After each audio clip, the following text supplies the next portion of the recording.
A recent University of Chicago survey found that in American couples, getting married resulted in a significant increase in happiness, almost instantly, but only for the first 2 years. In the United States, after year 2, there's a huge dip in happiness when you're married.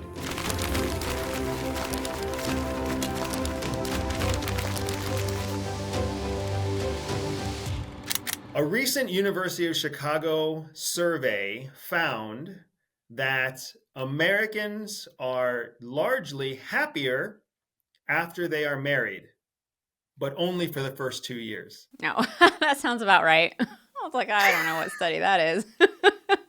Yeah, that sounds about So I right. know you're coming into this conversation cold. I have been geeking out on marriage statistics for probably the last 2 hours because it's just something that's been on my mind. It's been on my heart for a number of reasons, and I'll tell you more about it why later. But I thought this was absolutely a brilliant study. So let me just give you a quick overview.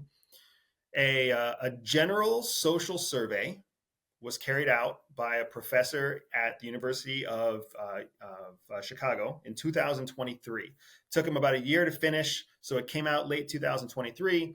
Everybody's talking about it now in 2024. And it found that in American couples, getting married resulted in a significant increase in happiness. The same study was actually carried out in Germany and in Taiwan, and the same result was found to be true, that getting married made people happier almost instantly. And in all three countries, it lasted for a minimum of the first 2 years. In the United States, after year 2, there's a huge dip in happiness when you're married. Do they correlate In that Taiwan to and Germany, there were different dips, but the United States had a significant dip. having children? Or is that That's what I something? wanted to talk about with you. So the results of what they correlate all sorts of information to is really interesting. But I wanted to get your thoughts on just the idea of 2 years of happiness, years 2 to 4, the next 2 years are pain, or the next 4 years, excuse me, are pain. Well, I do think, we've talked to a lot of couples and a lot of married couples, and all of them at some point in the marriage have some kind of like very dark period where the marriage is very much on the rocks. But it seems to happen, I'm sure there's some kind of statistical average, but it seems to happen for people at very different points in their marriage. But it does make sense to me that the first 2 years of marriage would be very happy. Because it's something that most people I think have been waiting to do, whether you've been with your partner 8 years before you get married or 1 year before you get married. It's exciting, right? You've been waiting to marry that person. You finally get married. It's an extended honeymoon. You're unpacking all of your wedding gifts and whatever and using them and being a couple together, and it's official, and you get to say, oh, my husband, oh, my wife, whatever. So I can see that. I think if kids is the correlation to the dip, that makes a ton of sense also, because they're such a resource drain, and suddenly where you were focused on each other, you can no longer be focused on each other. You have to have, your focus has to shift to keeping this new life alive. It would be interesting to see for couples who don't have kids whether or not that's true, whether the honeymoon period does wear off, or your shift starts to focus someplace else, or your focus starts to shift someplace else. So I'm curious. The correlation. Yeah. I'm sorry, I keep interrupting you. I'm so No, excited. tell me. The correlation is not tied to children, which I love because you bitch about our kids so much. You complain about parenthood so much. And I don't think that's a you thing, my love. I think that that's a very common thing. Yeah. I think that in every married couple, and this is just me riffing, this is me guessing, in every married couple, there must be, it just makes logical sense that one parent would be much less enthusiastic about being a parent. Like one parent must be like more introverted, more socially exhausted, more challenged by the notion of raising children. I mean, I'm guessing that there are plenty of relationships out there where both people are very like discouraged and exhausted by having children. Hmm. But even when both people are exhausted, one of them must be more exhausted. Yeah. But we all feel like we have to be super parent. We all feel like we have to be constantly energized and always positive and always supportive, and we don't forgive ourselves for those moments where we're not those things, right? Hmm. So what I found so interesting is when I first read the study, I was thinking exactly like you were thinking. Oh yeah, there's a honeymoon period, and oh, you're my husband, oh, you're my wife, I've always wanted to marry you and I'm so in love, and then oh, kids come and da, da, da, da, da, and everything falls apart. And surely those couples with no kids or those couples that never get married must be so much happier. Uh-huh. None of that is the empirical case. Really? In fact, the happiness rating for long-term couples that do not get married is 25% as happy as the couples that get married. So by getting married, you are increasing the odds of happiness for you individually 400%. I think that's crazy that if you just remain single, which is what you and I both talked about before we ever got married, the idea of never falling into the formal structure of marriage and never officially tying the knot and like, oh, we're going to reject the man and we're going to do whatever else. Remember that? Yeah. We were cutting off our own potential happiness by as much as 4x, 400%.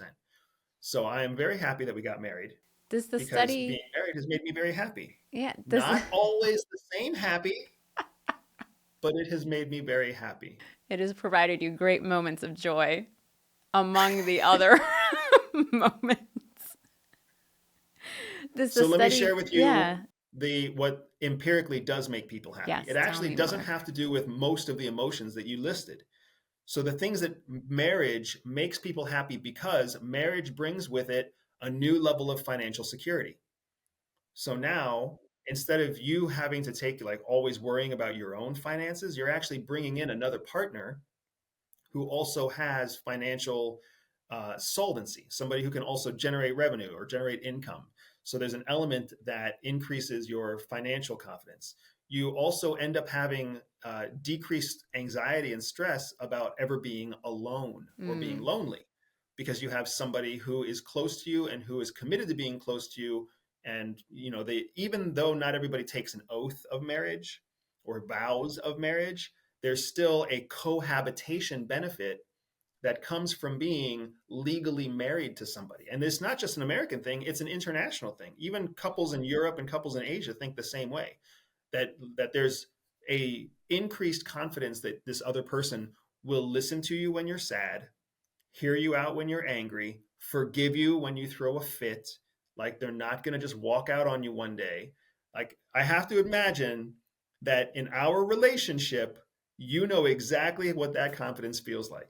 yeah, absolutely. I mean, I was just talking to somebody the other day, and we've talked about how our marriage went through a dark period, and I was telling somebody the other day that there was a point where I got to a point where I was like, I made a mistake, and I'm clearly not the right person for Andy, and I should just leave. And I expressed that to you. I was like, you know what? I don't think this is going to work. I don't know how I was so mistaken. And I know we promised never to get divorced, but I really think that I should just go because I can't make you happy. And you at that point were like, absolutely not. Like we made a commitment to each other. We're seeing this through. We're going to work it out. And so I stayed and we worked it out, and then like years later we worked it out. But like a year later, you got to a point where you were like, you know what? Maybe you were right and maybe we should get a divorce. And by then I was like, oh, no, no, sir. Like you made a commitment and you already got me over the hump. So now we are actually going to work this out. So it was, I thought it was really funny that, we both held to this commitment, and luckily like at different points in time where we hit our low points. Right. But that commitment is what kept us together because we were like, we promised each other we would never get divorced. Right. No matter what, we are going to figure it out. So, So it's funny because that commitment that you're talking about, mm-hmm. I never thought of it until I read the study from the University of Chicago, but that commitment was part of what was making, like, it was one of the few things that we could rely on during a time when we felt like we couldn't really rely on each other. Yes. Like I couldn't necessarily rely on you to like greet me at the door and be happy to see me and want to go out on a date and want to get dressed and want to do your hair. And like, I couldn't count on your support for work. I couldn't count on your patience with the kids. I couldn't count on, whatever. There was a lot of stuff I couldn't count on during our darkest years. And what's also crazy is that we may not have been through our darkest years yet. Yeah. Just that first round of dark years, Yeah. there was a lot we couldn't count on. But because we could count on the commitment, Mm-hmm. that gave us one thing at least that unmarried couples don't get.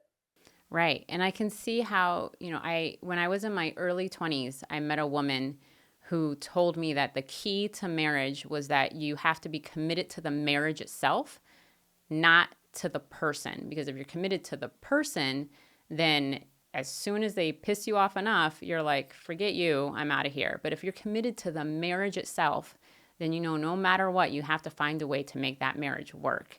And that stuck with me all these years. And when we made our commitment to each other, when you proposed and we made that commitment to each other, I feel very strongly about that. And that really is, I can see how, if we had remained just dating partners, I would have had tons of fun with you. I never would have had children with you. And because I believe, because I would have wanted the commitment of marriage to have children, right? But that I could see how, if we had gotten into a really dark period, how much more easily we would have been like, you know what, I'm done. I'm out. It's not even worth trying. Where because, we married each other, I'm like, I have to keep going. I'm committed to this So, race. so interestingly, the reason that happiness ratings in marriages decrease, at least what the study is estimating, the Yeah. reason that we see a decrease in happiness after 2 years isn't because of children. It's actually because from year 3 to year 7 of marriage, we are re-norming, readjusting to what a lifelong commitment to another person Yeah. means. What it actually means to like have to shape your career with somebody else's career. What Yes. it means to have to shape your social life with somebody else's social life. What it means to actually be, yeah, support somebody through a layoff, support somebody through somebody getting sick or a parent dying or who knows whatever else, Yeah. but through major life changes. So essentially, when two people get married, they control the day they get married, and they usually get married at a time that's convenient for them. It's convenient for everybody. Like no major bad events are happening. Nobody gets married in the middle of a depression, right? Yeah. So everything's very happy. So the first 2 years are actually in the honeymoon period of your marriage is actually enjoying this momentum that's going in an upward direction. But the reality is that life has challenges. Yeah. So then it takes about 2 years. And again, that's the average. It could take 3 years or 4 years or 5 years or 6 months. Mm-hmm. But on average, about after the first 2 years, some major life event has taken place that is now starting to galvanize the marriage itself, putting enough pressure and pain on the marriage that one of the two partners starts to feel like, whoa, my life would be easier if I was not married, if I was single. Yeah. I don't like having to deal with your baggage, or I don't like having to deal with your unemployment, or I don't like having to deal with your, mental health being something that impacts my day. Yeah. It's what I have found the most challenging and the most unexpected. Although in hindsight, I feel like it's silly that it was unexpected, but I didn't really have a framework or guidance prior to marriage, was the fact that you change as a person, right? So your marriage to the partnership changes you, right? If you have children, that changes you, but the partnership itself changes you. And then you as a person change over the years, which people say, but I never fully understood what that meant until the changes started to happen, right? Like maybe when we were first dating, we would go out to parties or to clubs, or we used to do salsa together, and a few years later career was really important, and I wanted to focus on career, and I wanted to travel, and we wanted to do different things. So suddenly, well, what we're even interested in, right? Who I am as a person, like our sex life, all of it changes. And they were all things that I didn't anticipate.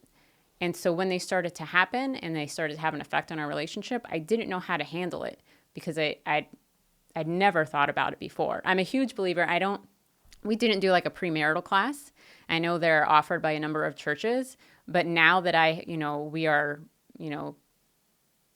this will be 14 years into our marriage. I wish that there was a more standardized marriage class for people to take. Some kind of like, are you going to be in a long-term relationship? Here's what you should prepare for. I think that would really do a lot of people good in the engagement phase. Because if you can't make it through like a premarital boot camp, you shouldn't be signing those papers. Well, even in the dating phase, I remember, I mean, this just goes to show how ignorant we are Yeah.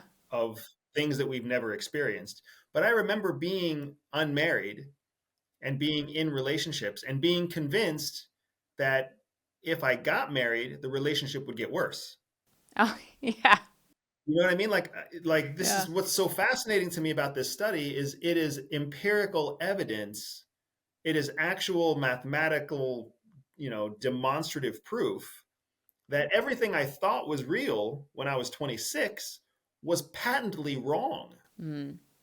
That somehow marriage would decrease your happiness, that somehow marriage would be just a bunch of obligation and burden and challenge and have no benefits to it, or the benefits would far be less than the obligations, right? The cons would outweigh the pros, Mm. right? I always thought that, and I had thought that since I was like 18 years old. And a big part of why I thought that was because I come from a family that's full of divorce. Yeah. I mean, multiple aunts, my own mother, like divorce, widowhood. It's just there's all sorts of broken marriages that litter the background of my family tree. Mm-hmm. And I think it's a little bit like that for you, but not quite as acute as it was for me. But being kind of grown up, being raised or cultivated in this environment, this soil of broken marriages, just made me think, what's the point of marriage? Like, marriage is just a guaranteed pathway to heartache. And then you see the statistics in America about 50% of marriages failing. And then when you grow up in soil that says marriage is bad, and then you watch the headlines that say marriage is only a 1 in 2 shot of success, well, then why the hell take those odds? Like, I'd Yeah. rather not flip the coin at all than flip the coin for a 50% chance of success. So I feel like I grew up in a different kind of the opposite where I saw, my parents are still married. I saw long lasting marriages and I was like, my parents are still married. They love it. And I interpreted the fact that people remained married to mean that they were remaining in a happy marriage, which I learned as I got older that just because people stay married doesn't mean that they are in a happy and functional marriage. And I think that contributed to, part of my rude awakening after we were married because I thought that marriage was all, rainbows and sunshine, that things just worked out because you love the other person and you guys worked it out or you ignored it or whatever it was, whatever coping mechanism, you used in your marriage, but you just kind of went along, your merry way and you were happy. And so the real work that is marriage, that goes into a long-term partnership, was a surprise for me. And it was a big adjustment for me. I also think that we don't really do ourselves culturally any favors when we make all these jokes about, I remember, one of the things you were really concerned about was you're like, well, they say sex stops after marriage. And so, and you were really concerned about that. Like the night we got married, you were concerned that like, sex isn't going to stop, right? We're going to keep having sex, right? And I was like, so now there's all this pressure. And I'm like, no, it's not going to stop, but you can stop asking me also like, so there, I think people don't talk openly enough about the realities of marriage. There's lots of jokes. They're very funny. And then all the other stuff nobody talks about. And so I think young people, or even, we were 30 when we got married, right? Like youngish people, when they go into a marriage for the first time, they don't understand. They don't know what's really up ahead. So what's interesting to me is, you're mentioning the jokes and how we don't give ourselves any social favors or societal favors, and you're totally right. I think one of the things that's really hard is that jokes are born from truth, right? Yes. I think the specific the Greek term for comedy, if I'm remembering this right, is called a little offense. Mm. So comedy is supposed to be a little bit offensive, Mm-hmm. meaning it's a little bit true, and Yeah. you don't want that truth shoved up in your face. Mm-hmm. Like it's kind of like when you make fun of somebody for being a little bit ugly, or you make fun of somebody for being a little bit fat, and like they know it's true, but it's still funny to everybody else, even Mm-hmm. though it's a little bit offensive. Mm-hmm. So all of the jokes about marriage really do come from a bit of truth. Yeah. Sex transforms immediately after you're married. Yeah. Absolutely. Yeah. The frequency, the pressure, all of those things almost immediately like are changed Mm-hmm. because both partners feel like, oh, they love me for me. Yeah. So now I don't have to like do the act of always being turned on, right? Yeah.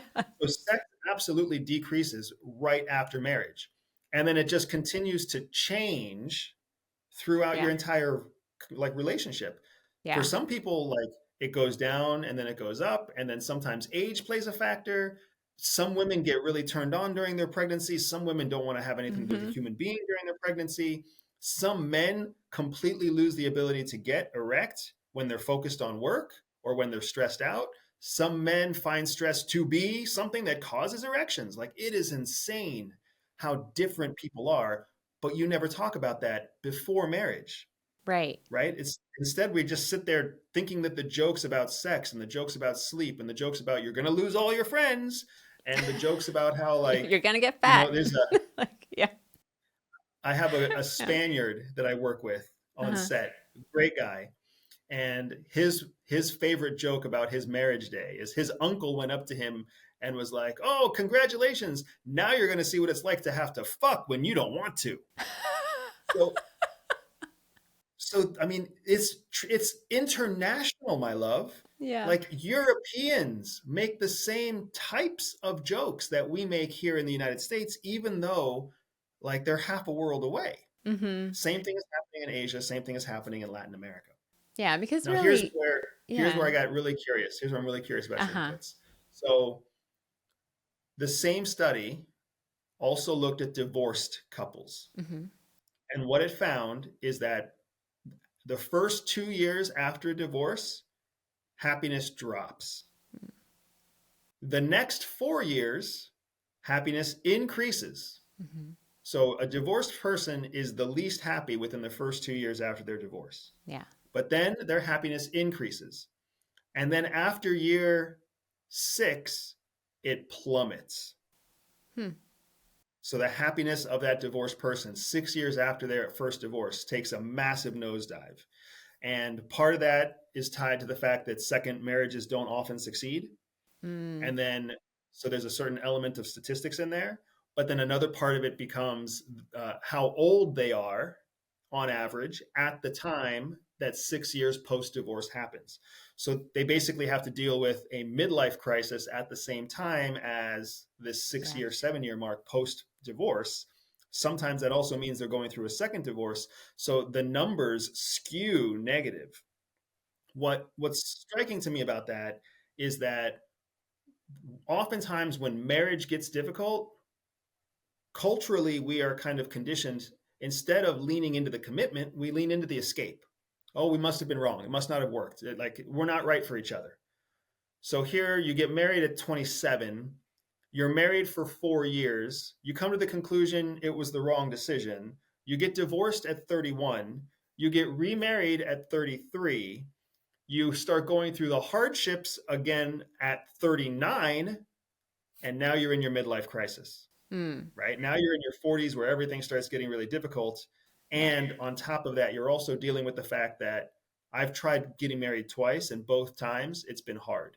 Mm-hmm. So it's fascinating to me because the choice to stand strong at 31 would have completely transformed how they feel about themselves at 39. And Mm. it's now like now the measurements are out there, the math is out there, right? Mm-hmm. But there's no way that you can, it's so hard to keep that in perspective when you're the one going through those dark years. Yeah. Just like when you and I went through those dark years, perspective was we didn't have perspective. No. You didn't have perspective. I didn't have perspective. We weren't thinking about 2 years in the future. We were literally thinking about how the hell do we get through today? Yeah. How do I get through today with this person? Mm-hmm. Right? How do I get through today with this depressed, negative, angry person? Right. Right? That's how I felt about you. Yeah. I don't even know how you felt. How did you feel about me during those dark years? How did you feel? Were you like, how do I get through the day with this like ignorant, blind, stupid person? No, what was so hard for me was I was so depressed and I was so resentful of the decisions you were making. But at the same time, I love you. Like in my heart, I was like, I love Andy so much, right? And I know that every decision Andy's making is in the best interest of our family. I know that it is, right? He's trying to make a better life for us. He's trying to support us. What it came down to is I was like, but I don't know if I can like suffer through these hardships with him, right? Like this isn't what I signed up for in the beginning, right? Like in the beginning, I signed up to marry a man who worked for the government, who had previously also worked for the government, and we were going to have these kids together, and he was going to be around all the time, and we were going to work our, 9 to 5s, Monday through Fridays, and put our kids in school and do the thing that everybody else is doing. And instead, you chose this entrepreneurial path, and I chose to be home with the kids because I thought I would try my hand at being a stay-at-home mom, and that wasn't working out for me. And everything was different. Nothing was what I had expected it to be. And it was so hard that I thought, you know what? Maybe I'm not the right wife for Andy. And maybe out of love, the thing that I should do for him is to step out so then I can be happy. Happier me makes for happier mom, even if I'm not in the house. Andy can find himself a new wife that has more energy and is more excited and more bubbly and whatever it is that he needs. And, and then everybody will be happy except probably the kids because we'll be divorced, right? Like that was my, the thought process that I was going through was, I don't know how I'm going to push through these years because I don't know how to ask. I don't know what changes to ask for, and I think, part of the years of working through it was me figuring out how to be honest with myself and with you about what I actually needed and having the courage to pipe up and ask for it because I wasn't giving myself the space or the self-care that I needed to be happy. And I was too embarrassed to ask for it at the time.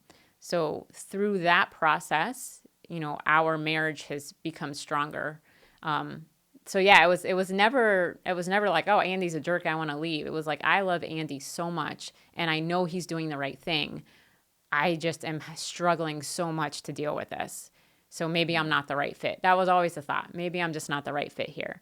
But you persevered with me and you stood by my side that whole time and helped me. Like, I know you probably weren't feeling patient, but you definitely showed patience over time with me over a period of years, coming to the point where, I could be honest with both of us about what I really needed. And once my needs started to get met too, we were good. I don't feel like I was that. I remember kicking you out of the house.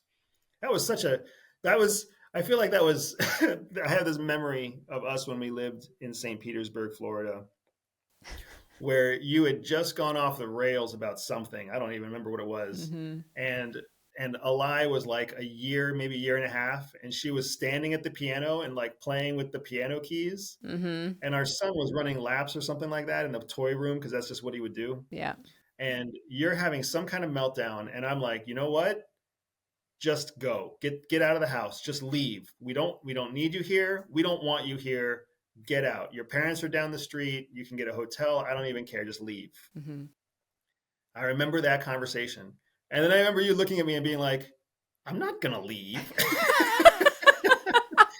it was so funny because in that one moment, I was like, well, shit, I see who has the power in this relationship. Because I just tried to throw you out of the house and you just said no. After going through a whole diatribe about how you just wanted to leave. Yeah. How you're like, parenthood is too hard and marriage is too hard and I just want to be alone and I just want to be myself. Yeah. And if I can be alone, I can be happy and then I'll be better at everything. And I Yeah. was like, well, then get out. And you were like, no, You don't get to tell me to leave. you're not the boss of me. But I think that over the years, I've had a couple of thoughts that one is I think when you're thinking about long-term partnerships, you really have to think about human nature. And like what you said, across the board, around the world, you know, long-term relationships, marriages, oftentimes look the same, have the same ebbs and flows and problems and solutions, no matter what country you live in. And I think that is because we are humans, we are all humans, and there's a human nature at play. There's a psychology at play. Humans require certain things of each other. And if we could understand that better, then we would be able to understand how to make our partnership work better and be stronger. The other thoughts that I've been having over the last few years is I really think you have to I think you have to consider, what is marriage for? Because I'm definitely not a proponent of everybody getting married. I'm not a proponent of everybody having children. I think you should do what's right for you. I think you should do what's right in your relationship. I think a partnership, a marriage, is a covenant between two people or more people, if that's the kind of relationship that you want to be in. But I think every party in the relationship needs to be honest about what that marriage is, what that partnership is. For me, if I knew that you wanted to be a dad, like 100%, it was very clear you had always wanted to be a husband and a father. I knew that if we didn't get married, I would never have children, right? For me, marriage was a precursor to having children, and that was a non-negotiable. But for me, children wasn't a requirement either. So if you had said, I don't really need to have kids, or if you were on the fence, we could have spent the rest of our lives as domestic partners and never gotten married, and that would have been fine with me, right? So I think, you have to think about what is the purpose of marriage for you, right? Because it's a big commitment if you're actually going to legally get married. And there should be reasoning behind it. It shouldn't be just because everybody talks about getting married. It shouldn't be because all your friends are getting married. It shouldn't be because that's what society expects of you. You have to make your own decisions. Think about, what does marriage mean? And is that the commitment you want to be making, right? If less people, arguably, if less people, logically, if less people got married, then less people would get divorced. If you're getting married for the right reasons, because you have thought about it and you have thought about the commitment and you have thought about the partnership and what the other human being in that partnership needs from you and what you need from them, in theory, you should be successful. So it's interesting because what you just said also makes sense to me logically, but the math doesn't prove out. Mm, So the study actually showed that your specific statement right there, while yeah, logical and rational, yeah. if less people get married, there will be less divorce, is actually categorically wrong. Because here's what's happening by the numbers. Lots of people get married, but the marriages that prove to last are actually the marriages that are coming from couples that are older individuals who have formal education. There's a distinct correlation between the success of marriage and the happiness of marriage Mm-hmm. and the level of education and the age of the person. So as you graduate from a 4-year university, as you get older than 25, Mm, and as you start to then layer on different sorts of accomplishments, right? Your master's degree, your JD if you're an attorney, or your medical degree, as you layer on these additional levels of success mm-hmm. and then get married, your success rate massively increases. Hmm. And if you are beneath the age of 25, and if you do not then accomplish those, various accomplishments prior to being married, like let's say you're married at 19 and then you go through college together, just as an example, Mm-hmm. your chances of successful marriage decrease. So what's really happening here is that the amount of people who get married isn't the problem. it's essentially the level of maturity and the level of education that the two partners bring into the relationship that becomes the problem. Hmm. Because when you and I met after we had both finished degrees, you had finished your master's degree, we had both been hired by CIA, we had both been operationally successful at CIA. We had a lot of accomplishments when we met. Mm-hmm. So each of those layers of accomplishment essentially filtered out people who were not going to be a good fit for us long term. Hmm. So then when you and I finally met and decided to get married, we had all sorts of similar values and all sorts of similar ambition and drive and zeal because we had accomplished so much before we ever got married. So, yes, we were 30 when we got married. We Mm-hmm. were 27 when we met, but we had a very similar string of accomplishments, which just showed that we had been through similar life and a similar set of experiences. Even though I was military and you were social work and Yeah. everything else, I was normal and you were crazy. Even though You like we had crazy been though. through such You've told me that. We know this. But in contrast, it's the people who are getting married at 21 and they haven't gone to college. And then at 26, someone chooses to go back to school. And then by the time they're 30, one person has a degree and one person doesn't. And now they're seeing the whole world differently, Yeah. right? So much more than just like having children is something that both parents experience, both partners experience at the same Mm-hmm. time.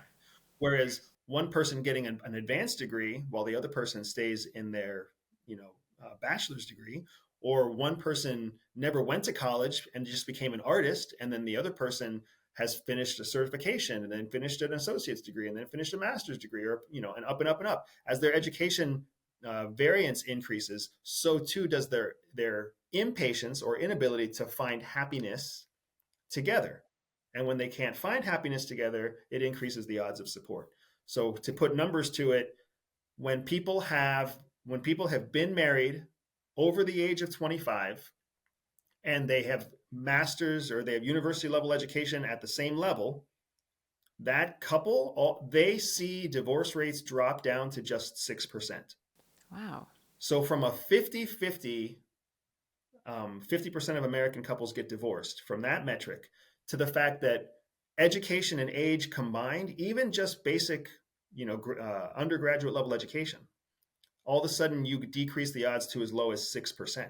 Hmm. It's a 44% increase in the success of your marriage just because you have a little bit of age and a little bit of education on your side.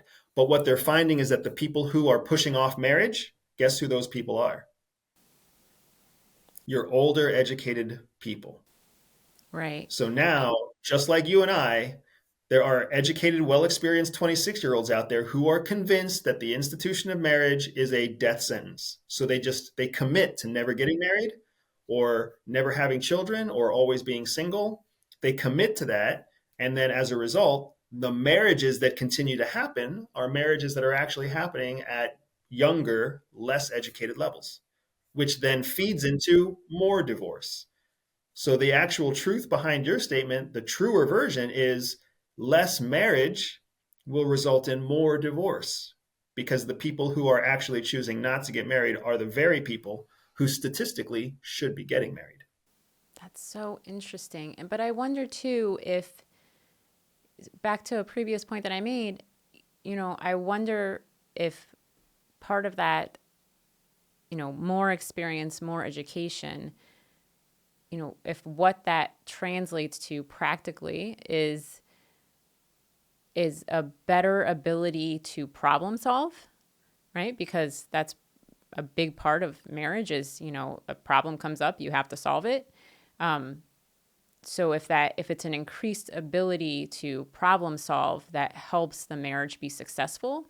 So in theory, if you provided a marriage education class or some kind of life education class early on that helped people understand human nature, understand problem solving, right? I mean, you don't have to go to a 4-year college to learn how to be married, but what a 4-year college does teach you how to do is problem solve, find information, talk to other people, expand your You are knowledge so base. cute. I Well, I'm find just you so saying, cute because you become so hyper focused, so analytical, so quickly. I think you can teach people. Well, the thing is, like, I agree with you. I completely agree with you that there must, I'm sure that the ability to problem solve because of your research and your studies in university, I am sure that that helps a marriage. I am sure that that helps a marriage. Uh-huh. But where my mind goes is if you've graduated from a 4 year college, that means for 4 years you have done some shit that you didn't really like. That's You've taken, because of your think about that. background. You've signed up for courses that were mandatory, that you True. were not interested in, that That's you true. still had to pass. Yeah. So you've gone through some months of just doing what has to be done just to check the box. So you're equating that to marriage. You're saying marriage is just Absolutely. years of doing what has to be done. Yes. I love it. And here's what's so awesome is that the study that came out last year confirms the same thing. It's 2 years of fun followed by 4 years of pain. Yeah. That's 4 years of doing what you don't want to do. 4 years of hearing complaints from somebody that you don't want to hear complaints from. 4 years of following a planner, even though you don't want to follow a planner. 4 years of scheduling your vacations in advance, even though you don't want to schedule your vacations in advance. 4 years of having sex in the morning when you don't want to have sex in the morning, or having sex before bed when you don't want to have sex before bed. Like, that is marriage. Marriage is doing things that you don't want to do for long periods of time simply because your partner, who you love dearly, needs those things. Yeah, it's a fair point. Yeah, and that's in many ways when I read that I was like, holy smokes, like yes, there's a certain level I'm certain that comes from, oh, they studied, foreign affairs and you studied foreign affairs, and they studied science and you studied engineering. I'm sure that all of the studies actually do matter as well. But the first thing that went through my mind is, oh shit, like college is hard work. Your master's degree, night school while you're also carrying a day job is hard work.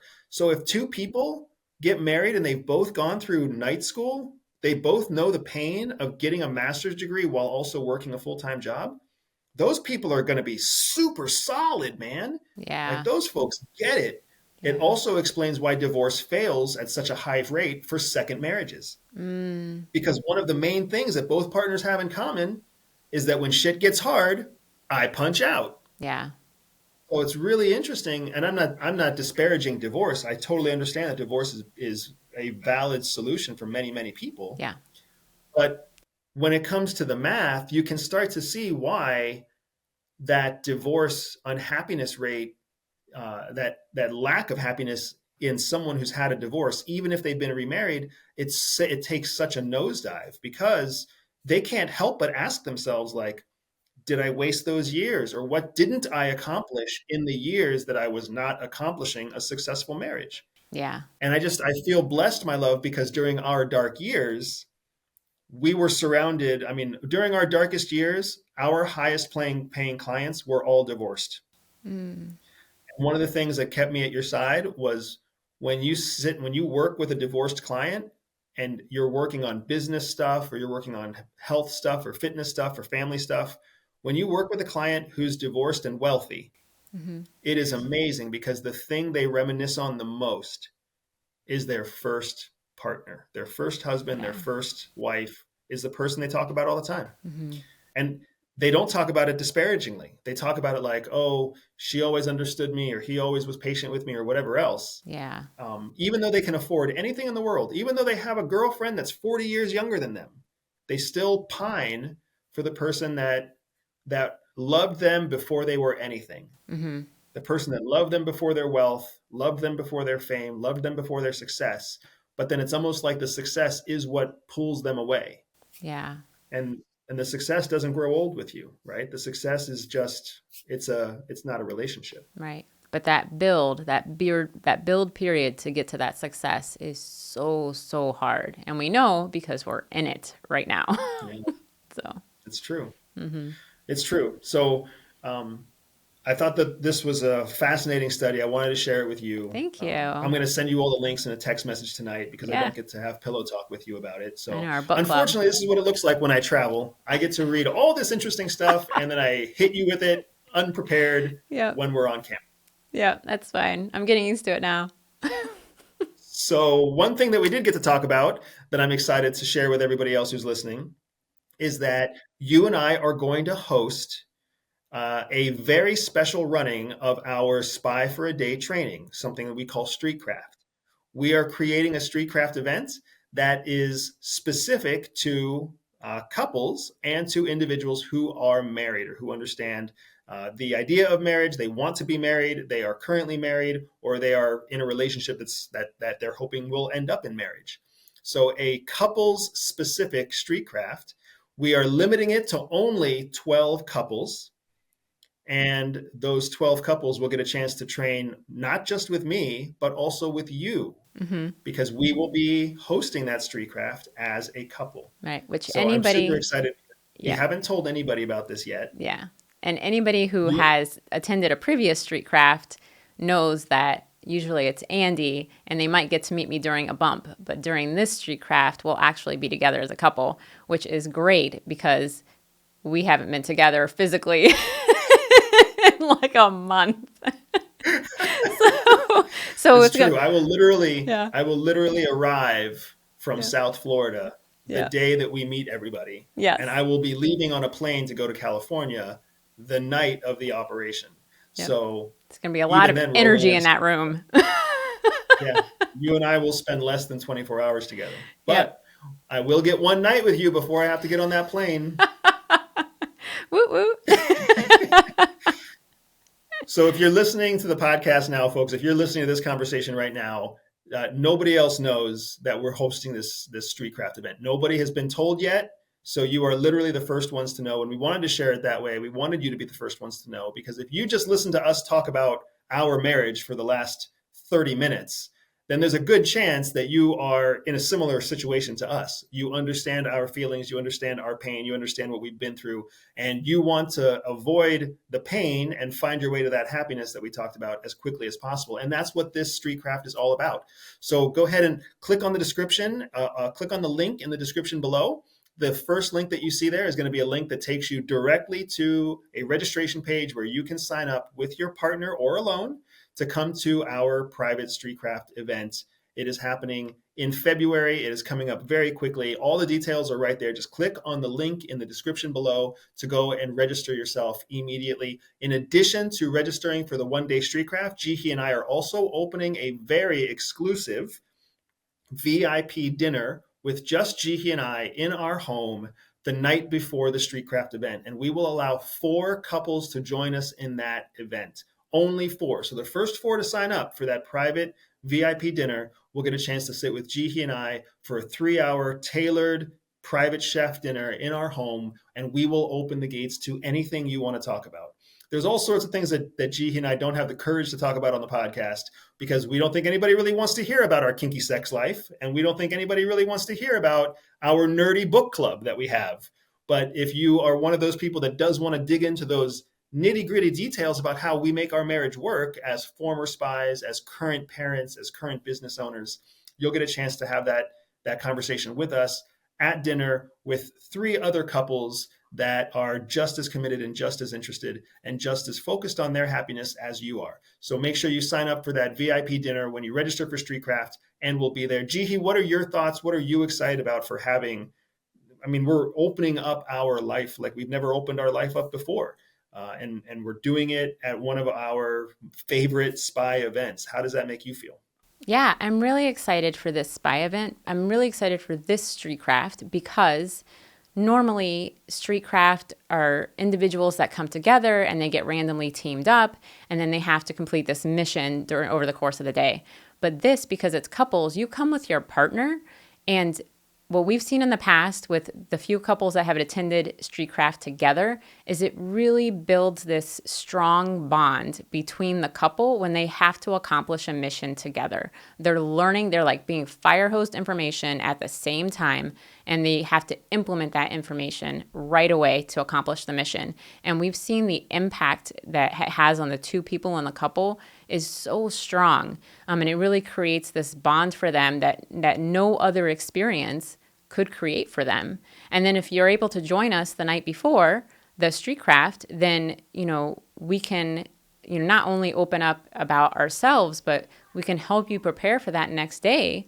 So the next day, you have, even additional tools as a couple, to be able to implement it, on the day of streetcraft to get your mission completed. But it's a really fun day. It's a really bonding experience.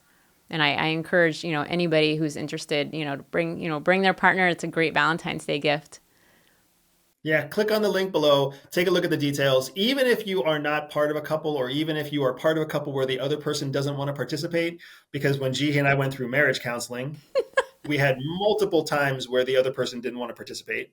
But if you are in one of those situations, come alone. We are offering a special price for anybody who wants to come alone, because we understand that sometimes you are at a place in your relationship where your partner doesn't really want to participate.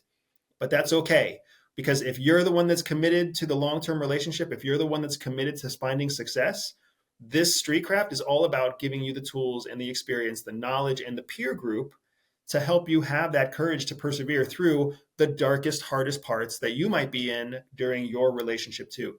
We are not here to pass judgment or to make you feel good or bad about yourself. This is not going to be an Instagram reunion where it's the highlight reel of everybody's life. This is going to be a very real, let's talk about the truth of the joy and the pain of being a couple in a way that we don't ever get to talk about in our normal lives, because everybody else wants to walk around saying that marriage is so great, marriage is so easy, marriage is something that you have to do, or marriage is ordained by God. Like people talk about being a couple like it's the easiest thing in the world. Being a couple is one of the hardest things I have ever done, my love. And I thank heavens every day that you are the person who I am in a marriage with. Me too. I agree with you. So folks, thank you very much. As always, if you like the conversation, leave a comment below, share us with a friend, give us a subscription, give us a thumbs up. Let us know that you enjoyed what we had to share. And if this was meaningful to you, there's a really good chance that the conversation we just had is going to be meaningful to somebody else. So please share us with somebody in your family, in your friend network. Share us with somebody else where we get a chance to help feed and contribute something new and a new idea, or maybe even just some comfort to them. So share us, like us, subscribe, and of course, click the link in the description and sign up to come be part of our Streetcraft. I have zero doubt this Streetcraft is going to sell out, and it's going to sell out quickly, because nobody has ever had access to Jihi and I at the same time in the same place for multiple hours, let alone been able to come out and actually learn how to do their Streetcraft Spy for a Day event with both of us at the same time.